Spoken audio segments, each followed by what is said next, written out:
Current purchasing power method, CPP method.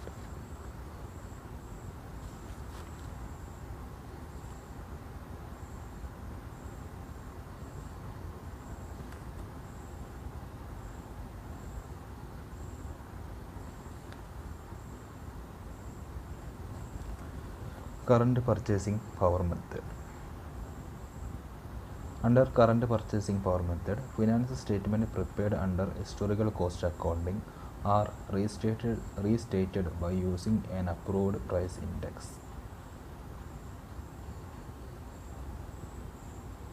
Price level changes account ചെയ്യാൻ ഉപയോഗിക്കുന്ന ഒരു മെത്തേഡാണ് കറണ്ട് പർച്ചേസിംഗ് പവർ മെത്തേഡ് എന്ന് പറയുന്നത്. നമ്മൾ സാധാരണ പ്രിപ്പയർ ചെയ്യുന്ന ഫിനാൻസ് സ്റ്റേറ്റ്മെൻറ്റ് ഹിസ്റ്റോറിക്കൽ കോസ്റ്റ് ബേസിലാണ്. ആ സ്റ്റേറ്റ്മെൻറ്റിനെ ഒരു അപ്രൂവ്ഡ് പ്രൈസ് ഇൻഡെക്സ് വെച്ച് റീസ്റ്റേറ്റ് ചെയ്യുകയാണ് ഇവിടെ ചെയ്യുന്നത്. ഈ അപ്രൂവ്ഡ് പ്രൈസ് ഇൻഡെക്സ് എന്ന് പറഞ്ഞിട്ടുണ്ടെങ്കിൽ സാധാരണയായിട്ട് നമ്മുടെ രാജ്യത്ത് റിസർവ് ബാങ്കിൻ്റെ ജനറൽ പ്രൈസ് ലെവൽ ഇൻഡെക്സ് ഉപയോഗിച്ചിട്ടാണ് നമ്മൾ എന്ത് ചെയ്യുന്നത് ഈ ഫിനാൻസ് സ്റ്റേറ്റ്മെൻറ്റിനെ ഇവിടെ റീസ്റ്റേറ്റ് ചെയ്യുന്നത്. General price level index GPI അത് ഉപയോഗിച്ചിട്ടാണ് നമ്മൾ ഹിസ്റ്റോറിക്കൽ കോസ്റ്റ് ബേസിൽ പ്രിപ്പയർ ചെയ്തിട്ടുള്ള ഫിനാൻസ് സ്റ്റേറ്റ്മെൻറ്റിനെ റീസ്റ്റേറ്റ് ചെയ്യുന്നത്. അപ്പോൾ അങ്ങനെ ഫിനാൻസ് സ്റ്റേറ്റ്മെൻറ്റിനെ റീസ്റ്റേറ്റ് ചെയ്യുവാൻ നമുക്ക് എന്ത് ചെയ്യണം, ഒരു കൺവേർഷൻ ഫാക്ടർ ഐഡൻറ്റിഫൈ ചെയ്യണം.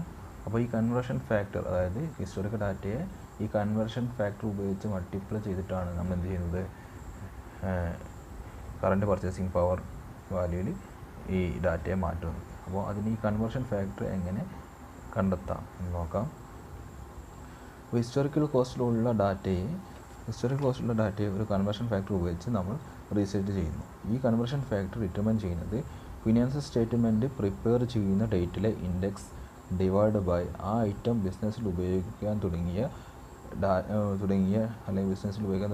ഡേറ്റ് മുതലുള്ള ഇൻഡെക്സ് ആയിരിക്കും കൺവേർഷൻ ഫാക്ടറായിട്ട് നമ്മൾ യൂസ് ചെയ്യുന്നത്. അതായത് ഫിനാൻസ് സ്റ്റേറ്റ്മെൻറ്റ് പ്രിപ്പയർ ചെയ്യുന്ന ഡേറ്റിലെ ഇൻഡെക്സ് ഡിവൈഡ് ബൈ ആ ഐറ്റം ബിസിനസ്സിൽ ഉപയോഗിക്കാൻ തുടങ്ങിയിട്ടുള്ള ഡേറ്റിലെ ഇൻഡെക്സ്, അതായിരിക്കും കൺവേർഷൻ ഫാക്ടർ. അപ്പോൾ കിട്ടുന്ന വാല്യൂ ആയിരിക്കും കറണ്ട് ആ ഫാക്ടർ ഇൻറ്റു ഐറ്റം അത് ചെയ്താൽ കിട്ടുന്നതായിരിക്കും ഇത് നമ്മുടെ കൺവേർട്ടഡ് വാല്യൂ എന്ന് പറയുന്നത്. Conversion factor at the beginning is equal to price index at the end divided by price index at the beginning. Conversion factor at an average is equal to price index at the end divided by average price index.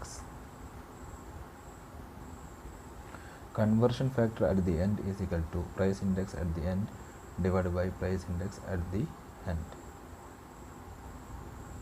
Conversion factor for average price index is equal to price index at the beginning plus price index at the end divided by 2. അപ്പോൾ conversion factor into historical value ചെയ്താൽ നമുക്ക് എന്ത് കിട്ടും, CPP value കിട്ടും. CPP value is equal to historical value into conversion factor. ഈ conversion factor എങ്ങനെ determine ചെയ്യുക എന്നുള്ളതാണ് നമ്മൾ പഠിച്ചത്. കൺവേർഷൻ ഫാക്ടർ ഡിറ്റർമിൻ ചെയ്യുന്നതിൻ്റെ ബേസ് എന്ന് പറഞ്ഞിട്ടുണ്ടെങ്കിൽ നമ്മൾ സാധാരണ ഫിനാൻസ് സ്റ്റേറ്റ്മെൻറ്റ് പ്രിപ്പയർ ചെയ്യുന്നത് ഇയർ എൻഡിലായിരിക്കും. അപ്പോൾ ആ ഇയർ എൻഡിലെ കൺവേർഷൻ ഫാക്ടർ ഡിവൈഡ് ബൈ നമ്മൾ കൺവേർട്ട് ചെയ്യാൻ ഉദ്ദേശിക്കുന്ന ഐറ്റം, ആ ഐറ്റം ബിസിനസ്സിൽ യൂസ് ചെയ്യാൻ തുടങ്ങിയ ഡേറ്റിലെ ഇൻഡെക്സ് ആയിരിക്കും ഇതിൻ്റെ കൺവേർഷൻ ഫാക്ടർ എന്ന് പറയുന്നത്.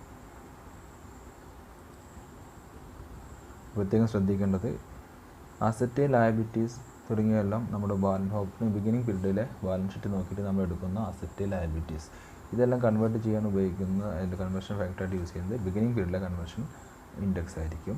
അതുപോലെ തന്നെ സെയിൽസ്, പർച്ചേസ്, ഓപ്പറേറ്റിംഗ് എക്സ്പെൻസ് തുടങ്ങിയ ഐറ്റമൊക്കെ എന്താണ്, അത് ഒരു ത്രൂ ഔട്ട് ഇയറിൽ സംഭവിക്കുന്ന ഒന്നാണ്. അതുകൊണ്ട് ഒരു ഡെഫിനിറ്റ് ബിഗിനിങ്ങോ ഡെഫിനിറ്റ് എൻഡിലോ അല്ല ഈ സെയിൽസും അല്ലെങ്കിൽ പർച്ചേസോ അതല്ലെങ്കിൽ ഓപ്പറേറ്റിംഗ് എക്സ്പെൻസോ ഇൻകർ ചെയ്യുന്നത്. അതുകൊണ്ട് ഒരു ത്രൂ ഔട്ട് ഇയറിൽ സംഭവിച്ച ഐറ്റം ആയതുകൊണ്ട് അതിന് നമ്മൾ ഉപയോഗിക്കുന്ന കൺവേർഷൻ ഫാക്ടർ എന്ന ആവറേജ് കൺവേർഷൻ ഫാക്ടർ ആയിരിക്കും അവിടെ യൂസ് ചെയ്യുന്നത്. ദെൻ പിന്നെ അതുപോലെ ഇയർ എൻഡിൽ കൺവേർഷൻ ഫാക്ടറായിട്ട് ഉപയോഗിക്കുന്നത് സാധാരണ ടാക്സ്, ഡിവിഡൻഡ് ഇതൊക്കെ ഇയർ എൻഡിൽ നടക്കുന്ന ടാക്സ് പേയ്മെൻറ്റും ഡിവിഡൻഡ് പേയ്മെൻറ്റും ഇൻട്രസ്റ്റ് പേയ്മെൻറ്റും എല്ലാം ഇയർ എൻഡ് നടക്കുന്ന ഒരു ഐറ്റം ആയതുകൊണ്ട് അതിൻ്റെ കൺവേർഷൻ ഫാക്ടർ എന്ന് പറയുന്നത് എൻഡ് പീരീഡിലെ കൺവേർഷൻ ഇൻഡെക്സ് ആയിരിക്കും. രണ്ടാമതായി നമ്മളിവിടെ അടുത്തതായിട്ട് പഠിക്കേണ്ടത് monetary and non monetary items. എന്താണ് മോണിറ്ററി ഐറ്റംസ് എന്ന് പറഞ്ഞിട്ടുണ്ടെങ്കിൽ, മോണിറ്ററി ഐറ്റംസ് CPP മെത്തേഡ് അനുസരിച്ച് CPP method classifies all asset and liabilities into two groups: monetary items and non-monetary items. Monetary items are assets and liabilities, the amount of which are receivable or payable only at current monetary value. അതായത് നമ്മൾ ഈ monetary items എന്ന് പറയുന്നത് നമ്മൾ current monetary വാല്യൂവിൽ എന്ത് ചെയ്യുന്ന receive ചെയ്യുകയോ payable ചെയ്യുകയോ ചെയ്യുന്ന അസറ്റോ ലയബിലിറ്റീസിനെയാണ് മോണിറ്ററി ഐറ്റംസ് എന്ന് പറയുന്നത്. അതായത് ലിക്വിഡ് നാച്ചുറൽ ഐറ്റംസ് സാധാരണയായിട്ട് എന്താണ് ക്യാഷ് ഇൻ ഹാൻഡ്, ബാങ്ക്, അതുപോലെ തന്നെ കറണ്ട് ലയബിലിറ്റീസ്, ക്രെഡിറ്റേഴ്സ്, ഇങ്ങനെ ലിക്വിഡ് നാച്ചുറലുള്ള ഐറ്റംസ്. അത് സാധാരണ അതിൻ്റെ പേയ്മെൻറ്റും അതിൻ്റെ റിസീവബിൾസൊക്കെ എങ്ങനെയായിരിക്കും? കറണ്ട് മോണിറ്ററി വാല്യൂ തന്നെ ആയിരിക്കും. അതിനെയാണ് മോണിറ്ററി ഐറ്റംസ്. അപ്പോൾ ആദ്യം നമ്മൾ എന്ത് ചെയ്യണം? നമ്മുടെ ഫിനാൻഷ്യൽ ഡാറ്റ അതായത് monetary items, non monetary items ആയിട്ട് ക്ലാസിഫൈ ചെയ്യണം. മോണിറ്ററി ഐറ്റംസ്, മോണിറ്ററി അസറ്റുകൾ താഴെ പറയുന്ന ഐറ്റംസ് ഒക്കെ വരും. ഏതൊക്കെയാണെന്ന് വെച്ചിട്ടുണ്ടെങ്കിൽ cash, bank, bill receivable, debtors, prepaid expenses, account receivables, investment in bond or debentures, accrued income etcetera. Monetary ലയബിലിറ്റീസിൽ creditors, account payable, bills payable, outstanding expenses, notes payable, dividend payable, tax payable, bond, debentures, loan, advance, income, preference shares, capital, etc. Then non-monetary items. എന്താണ് non monetary items? നേരത്തെ പറഞ്ഞു എളുപ്പം convert ചെയ്യാവുന്ന liquid നാച്ചുറലുള്ള അസറ്റുകൾ ഐറ്റംസിനെ നമുക്ക് എന്ത് വിളിക്കാമെന്ന് പറഞ്ഞു? Monetary items എന്ന് പറയാം. ഈ മോണിറ്ററി ഐറ്റംസിൻ്റെ പ്രത്യേകത എന്ന് വെച്ചിട്ടുണ്ടെങ്കിൽ അവ കറൻറ്റ് മോണിറ്ററി വാല്യൂ തന്നെ ആയിരിക്കും അവ റെപ്രസെൻറ്റ് ചെയ്യുന്നത്. എന്നാൽ നോൺ മോണിറ്ററി ഐറ്റംസ് ഉണ്ടെങ്കിൽ ഇത് ഒരു ഫിക്സ്ഡ് മോണിറ്ററി വാല്യൂവിലല്ല ഇത് റെപ്രസെൻറ്റ് ചെയ്യുന്നത്. അങ്ങനെ ഒരു ഫിക്സ്ഡ് മോണിറ്ററി വാല്യൂ ഇതിൽ റെപ്രസെൻറ്റ് ചെയ്യാൻ പറ്റില്ല. കറൻറ്റ് മോണിറ്ററി വാല്യൂവിൽ റെപ്രസെൻറ്റ് ചെയ്യുന്ന ഒരു ഐറ്റം അല്ല. സാധാരണയായിട്ട് നമ്മുടെ ബാലൻസ് ഷീറ്റിലും ഇതിൽ കാണുന്ന ലോങ് ടൈം ഐറ്റംസിനെയാണ് അവ ഹിസ്റ്റോറിക്കൽ വാല്യൂവിലായിരുന്നു സാധാരണ റെപ്രസെൻറ്റ് ചെയ്യുന്നത്, നോൺ മോണിറ്ററി. അപ്പോൾ അതുകൊണ്ട് തന്നെ ഈ നോൺ മോണിറ്ററി ഐറ്റംസിനെ നമ്മൾ എന്ത് ചെയ്തിരിക്കണം? അതിനെ CPP വാല്യൂയിലേക്ക് കൺവേർട്ട് ചെയ്യണം. അപ്പോൾ നോൺ മോണിറ്ററി ഐറ്റംസിൽ എന്തൊക്കെ വരും? Land, building, machinery, vehicles, furniture, inventory, equity share capital, irredeemable preference share capital, accumulated depreciation etcetera തുടങ്ങിയവയൊക്കെയാണ് ഈ നോൺ മോണിറ്ററി ഐറ്റംസിൽ വരിക എന്ന് പറയുന്നത്. അപ്പോൾ CPP method all such items are to be restated to represent current general purchasing power. CPP method അനുസരിച്ച് ഈ എല്ലാ നോൺ മോണിറ്ററി ഐറ്റംസിനെ നമ്മൾ എന്ത് ചെയ്തിരിക്കണം? കൺവേർഷൻ ഫാക്ടർ ഉപയോഗിച്ച് മൾട്ടിപ്പിൾ ചെയ്യണം. കാരണം അതിനെ എന്ത് റെപ്രസെൻറ്റ് ചെയ്യുക? അതിന് കറണ്ട് പർച്ചേസിങ് പവറിലേക്ക് കൺവേർട്ട് ചെയ്യുവാൻ വേണ്ടിയിട്ട്. Then gain or loss on monetary items. ഞാൻ നേരത്തെ പറഞ്ഞു മോണിറ്ററി ഐറ്റംസ് എന്ന് പറഞ്ഞിട്ടുണ്ടെങ്കിൽ അത് എന്താണ്? ഇതിൻ്റെ പേയ്മെൻറ്റ് കറണ്ട് മോണിറ്ററി വാല്യൂവിൽ റിസീവ് ചെയ്യുക, പേബിൾ ചെയ്യുക ചെയ്യുന്ന ലയബിലിറ്റീസിന് അല്ലെങ്കിൽ അസറ്റിനെയാണ് നമ്മൾ എന്ത് പറയുന്നത്? മോണിറ്ററി ഐറ്റംസ് എന്ന് പറയുന്നത്. ഈ മോണിറ്ററി ഐറ്റംസിനെ നമ്മൾ എന്ത് ചെയ്യണം? മോണിറ്ററി ഐറ്റംസിന് ചിലപ്പോൾ എന്തുണ്ടാകാം? ലോസ് ഉണ്ടാകാം. ചിലപ്പോൾ ഗെയിൻ. മോണിറ്ററി ഐറ്റത്തിൽ നിന്ന് ചിലപ്പോൾ ലോസ് ഉണ്ടാകാം, അല്ലെങ്കിൽ ചിലപ്പോൾ ബിസിനസ്സിന് ഗെയിൻ ഉണ്ടാകും അവയുടെ ഹോൾഡിങ്സ് കൊണ്ട്. Monetary items are receivable or payable in fixed amount irrespective of changes in purchasing power of money. The change in purchasing power of money has an effect on monetary asset and monetary liabilities. Monetary items എന്ന് പറഞ്ഞിട്ടുണ്ടെങ്കിൽ അതിൻ്റെ പേയ്മെൻറ്റും അതിൻ്റെ റെസിപ്റ്റും purchasing power നോക്കിയിട്ടല്ല, അത് ഒരു fixed എമൗണ്ടിൽ നമ്മൾ payment നടത്തുന്ന ഒന്നാണ്. പക്ഷേ ഈ പർച്ചേസിങ് പവറിന് എന്തുണ്ട്? ഇതിൻ്റെ മുകളിൽ ഒരു എഫക്റ്റ് ഉണ്ട്. ആ എഫക്റ്റ് ഉള്ളത് കൊണ്ട് തന്നെ ഒരു പക്ഷേ നമ്മൾ ഈ മോണിറ്ററി ഐറ്റംസ് ഹോൾഡ് ചെയ്യുന്നത് കൊണ്ട് നമുക്ക് ബിസിനസ്സിന് ചിലപ്പോൾ ലോസ് ഉണ്ടാകാം, ഗെയിൻ ഉണ്ടാകാം. അപ്പോൾ ആക്ച്വൽ ബിസിനസ്സിന് പ്രോഫിറ്റ് കാൽക്കുലേറ്റ് ചെയ്യുന്ന സമയത്ത് ഈ മോണിറ്ററി ഐറ്റത്തിൻ്റെ ഹോൾഡിംഗ് കൊണ്ട് ബിസിനസ്സിന് എന്തെങ്കിലും ലോസോ ഗെയിനോ ഉണ്ടെങ്കിൽ അതിൻ്റെ അഡ്ജസ്റ്റ്മെൻറ്റ് നടത്തിയിട്ട് വേണം എന്ത് ചെയ്യാൻ? നമ്മൾ ഈ CPP മെത്തേഡ് അനുസരിച്ച് റീസ്റ്റേറ്റ് ചെയ്യുമ്പോഴുള്ള പ്രോഫിറ്റ് കണ്ടുപിടിക്കാൻ. Such gain or loss must be taken into account when income statement is prepared under CPP method to arrive at the overall profit or loss. Next, valuation of cost of sale and inventories. നമുക്കറിയാം ഈ inventories നമ്മൾ value ചെയ്യുന്നത് നമ്മൾ adopt ചെയ്യുന്ന ഓരോ മെത്തേഡിനനുസരിച്ച് ഇൻവെൻട്രിയുടെ വാല്യൂയിൽ മാറ്റം ഉണ്ടാകും. അപ്പം ഇൻവെൻട്രി സ്റ്റോക്ക് രജിസ്റ്റർ കീപ്പ് ചെയ്യുന്ന പ്രോബ്ലമൊക്കെ ചെയ്യുന്ന സമയത്ത് നമുക്കറിയാവുന്നതാണ്. ഇൻവെൻട്രി അല്ലെങ്കിൽ സ്റ്റോക്ക് ഇഷ്യൂ ചെയ്യുന്നത് പ്രധാനമായിട്ട് രണ്ട് രീതിയിലാണ്, ഫിഫോ മെത്തേഡും ലിഫോ മെത്തേഡും. FIFO first in first out, LIFO last in first out. മെത്തേഡുകൾക്കനുസരിച്ച് ക്ലോസിംഗ് സ്റ്റോക്കിൻ്റെ വാല്യൂവിൽ മാറ്റം ഉണ്ടായിരിക്കും. അപ്പോൾ under FIFO method cost of sale is equal to opening stock plus current purchases plus closing stock. Closing stock is equal to അല്ലെങ്കിൽ closing stock comprises full from current purchases. FIFO method അനുസരിച്ച് cost of sale എന്ന് പറഞ്ഞിട്ടുണ്ടെങ്കിൽ opening സ്റ്റോക്കും current പർച്ചേസും അല്ലെങ്കിൽ closing സ്റ്റോക്കും അനുസരിച്ചാണ് എന്ത് cost of sale എന്ന് പറയുന്നത്. Closing stock എന്ന് പറയുന്നത് ക്ലോസിംഗ് സ്റ്റോക്കിൽ പൂർണ്ണമായിട്ടും ഫിഫോ മെത്തേഡ് ആയതുകൊണ്ട് ആ ക്ലോസിംഗ് സ്റ്റോക്കിൽ പൂർണ്ണമായിട്ടും നമ്മുടെ കറണ്ട് പർച്ചേസിൽ നിന്നുള്ള ഐറ്റംസ് ആയിരിക്കും. Then LIFO method. LIFO method അനുസരിച്ച് നമ്മുടെ കോസ്റ്റ് ഓഫ് സെയിലിൽ പൂർണ്ണമായിട്ടും കോസ്റ്റ് ഓഫ് സെയിലുള്ളത് എന്തായിരിക്കും, കറണ്ട് പർച്ചേസ് ഉള്ളത്.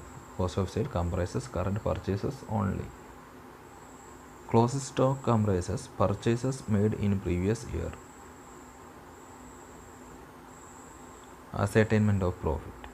CPP മെത്തേഡ് അനുസരിച്ച് പ്രോഫിറ്റ് എങ്ങനെയാണ് അസർട്ടൈൻ ചെയ്യുക എന്നുള്ളതാണ്. രണ്ട് മെത്തേഡാണുള്ളത്. ഒന്ന് restatement of income method and net change method. ഇങ്ങനെ രണ്ട് മെത്തേഡാണുള്ളത്. Restatement of income method, then net change method.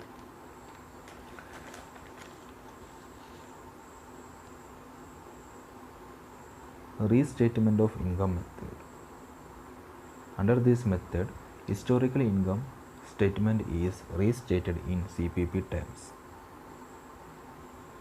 Sales and operating expenses are converted at the average rate application for the year. Cost of sale is converted as per cost flow assumption. In other words, FIFO and LIFO. Depreciation is converted on the basis of index prevailing on the date when assets were purchased. Tax and dividend paid are converted on the index that were prevalent on the date when they are paid. Gain or loss on monetary items should be shown as a separate item to arrive at the overall profit or loss.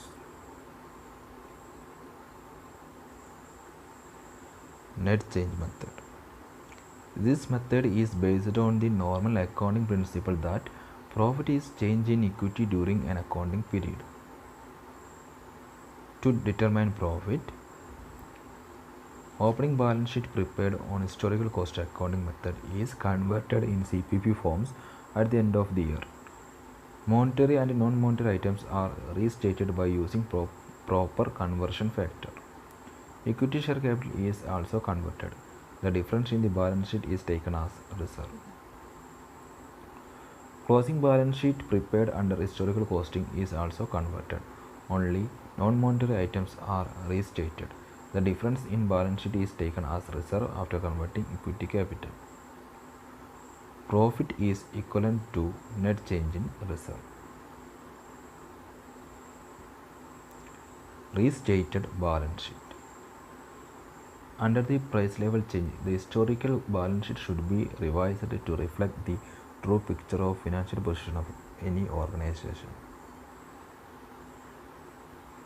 ഇനി നമുക്കൊരു problem നോക്കാം. ഈ problem മനസ്സിലാക്കാൻ video കാണുന്നതോടൊപ്പം തന്നെ problem നോട്ടിൽ എഴുതിയെടുത്ത് ഒരുമിച്ച് വീഡിയോടൊപ്പം തന്നെ video കേട്ട് ഒരുമിച്ച് പ്രോബ്ലം ചെയ്ത് നോക്കുക. അപ്പോൾ പ്രോബ്ലം മനസ്സിലാകും എന്നാണ് എൻ്റെ പ്രതീക്ഷ.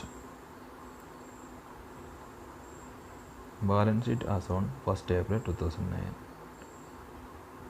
ബാലൻസ് ഷീറ്റ് തന്നിട്ടുണ്ട്. ബാലൻസ് ഷീറ്റിൽ ഐറ്റംസ് തന്നിട്ടുണ്ട്.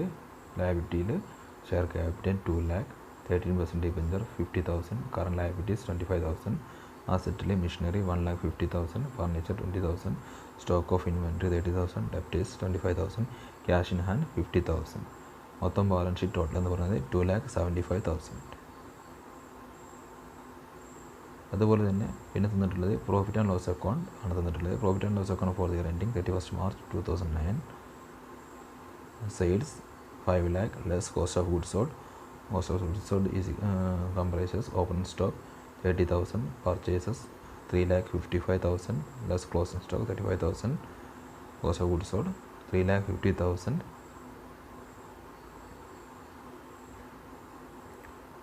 less operating expense 75,500, interest on debenture 6,500, depreciation machinery 22,500, depreciation furniture 2,000, net profit 43,500. Interest on debenture was paid on 31st December 2009. Balance of debtors and current liabilities remain constant throughout the year. Then GPI index തന്നിട്ടുണ്ട്. on 1st April 2008 300, ബിഗിനിങ്ങിൽ 300, average 320, എൻഡിൽ 360. അപ്പോൾ ഈ problem ചെയ്യുമ്പോൾ ആദ്യം നമ്മൾ ചെയ്യേണ്ടത് working നോട്ടായിട്ട് ചെയ്യുന്നതായിരിക്കും better. ആദ്യം നമ്മൾ ചെയ്യേണ്ടത് ക്യാഷിൽ എത്രത്തോളം ഇൻക്രീസസ് സംഭവിച്ചു. അപ്പോൾ ക്യാഷിൽ ഇൻക്രീസ് ഉണ്ടാകുന്നത് എന്തുകൊണ്ടാണ്? ഒന്ന് സെയിൽസ് നടക്കുന്നതുകൊണ്ട് ക്യാഷ് റെസിപ്റ്റാണ്.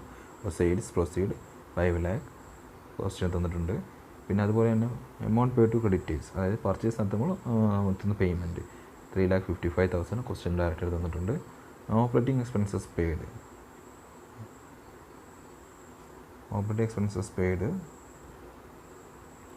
75,000, മൊത്തം 3,55,000 75,000 കൂടി ആഡ് ചെയ്ത് 4,30,500 5 lakhൽ നിന്ന് മൈനസ് ചെയ്യുക. അപ്പോൾ കിട്ടുന്നതായിരിക്കും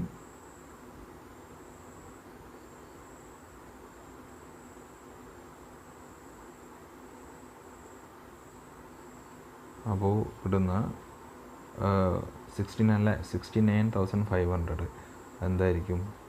അതായിരിക്കും നമ്മുടെ മൈനസ് ചെയ്യുമ്പോൾ കിട്ടുന്ന 69,500 ആയിരിക്കും ഇൻക്രീസ് ഇൻ ക്യാഷ് എന്ന് പറയുന്നത്. അതായത്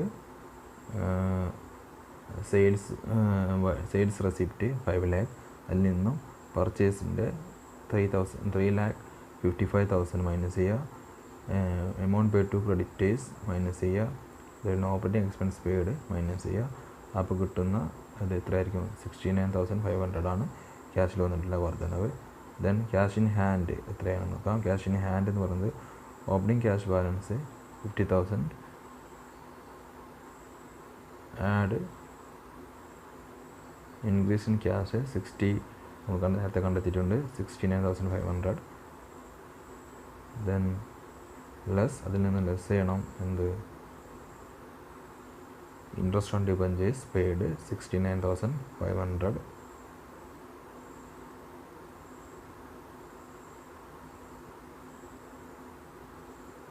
ക്യാഷ് ഇൻ ഹാൻഡ് 1,13,000.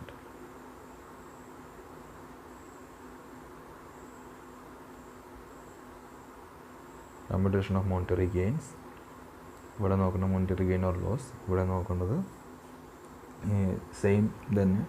നമ്മൾ മോണിറ്ററി അസറ്റുകളായിട്ട് വരുന്നത് ക്യാഷ്, ഡെപ്റ്റർ, അതിൽ മോണിറ്ററി ലയബിലിറ്റീസ് വരും ഡിബഞ്ചറും കറണ്ട് ലയബിലിറ്റീസും. ദെൻ എക്സ്ട്രാ വരുന്നത് ക്യാഷ്, ഡെപ്റ്റർ, മോണിറ്ററി അസറ്റ്, പിന്നെ ഇൻക്രീസ് ഇൻ ക്യാഷ്. അപ്പോൾ ക്യാഷ് 5 lakh എന്ന് പറയുന്നത് ക്യാഷ് ഓപ്പണിംഗ് ബാലൻസ് ഷീറ്റിൽ ക്യാഷ് ബാലൻസ് ആണ്. അതുകൊണ്ട് അത് ഇതിൻ്റെ കൺവേർഷൻ ഫാക്ടർ 300 ആണ്. 300 360 ഡിവൈഡ് ബൈ 300. ദെൻ ഡെപ്റ്റേഴ്സും ഓപ്പണിംഗ് ബാലൻസ് ഷീറ്റിലെ ഐറ്റം ആയതുകൊണ്ട് 300 ആണ് കൺവേർഷൻ ഫാക്ടർ ആയിട്ട് എടുക്കേണ്ടത്. അപ്പോൾ 360 ഡിവൈഡ് ബൈ 300. പിന്നെ ഇൻക്രീസ് ഇൻ ക്യാഷിൻ്റെ ഇൻക്രീസ് ഉണ്ടായത് ത്രൂ ഔട്ട് ഇയർ ആയതുകൊണ്ട് അത് 360 ഡിവൈഡ് ബൈ 320 ആവറേജാണ് എടുക്കുന്നത്. ത്രൂ ഔട്ട് ഇയർ ആകുമ്പോൾ അവിടെ ആവറേജാണ് എടുക്കേണ്ടത്.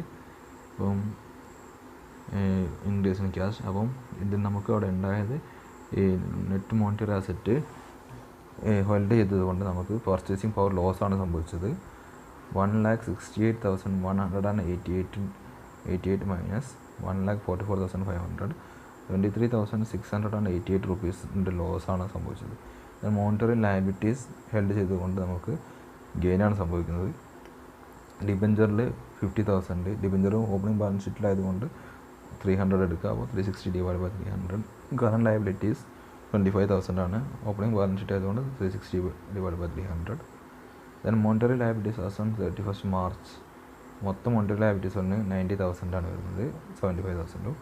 അപ്പോൾ അവിടെ നമുക്ക് മോണിറ്ററി ലയബിലിറ്റീസ് ഹോൾഡ് ചെയ്തതുകൊണ്ട് നമുക്ക് പർച്ചേസിങ് പവർ ഗെയിനാണ് ഉണ്ടായത് 15,000. അപ്പോൾ മൊത്തം പർച്ചേസിങ് പവർ ലോസും 23,688 നിന്നും 15,000 മൈനസ് ചെയ്തിട്ടുണ്ടെങ്കിൽ മോണിറ്ററി അസറ്റ് ഹെൽഡ് ചെയ്തതിൻ്റെ ഭാഗമായിട്ട് മൊത്തം ബിസിനസ്സിന് ഓവറോൾ ലോസാണ് സംഭവിച്ചത്. അത് 8,688 റുപ്പീസാണ്. Then profit and loss statement prepare ചെയ്യുക.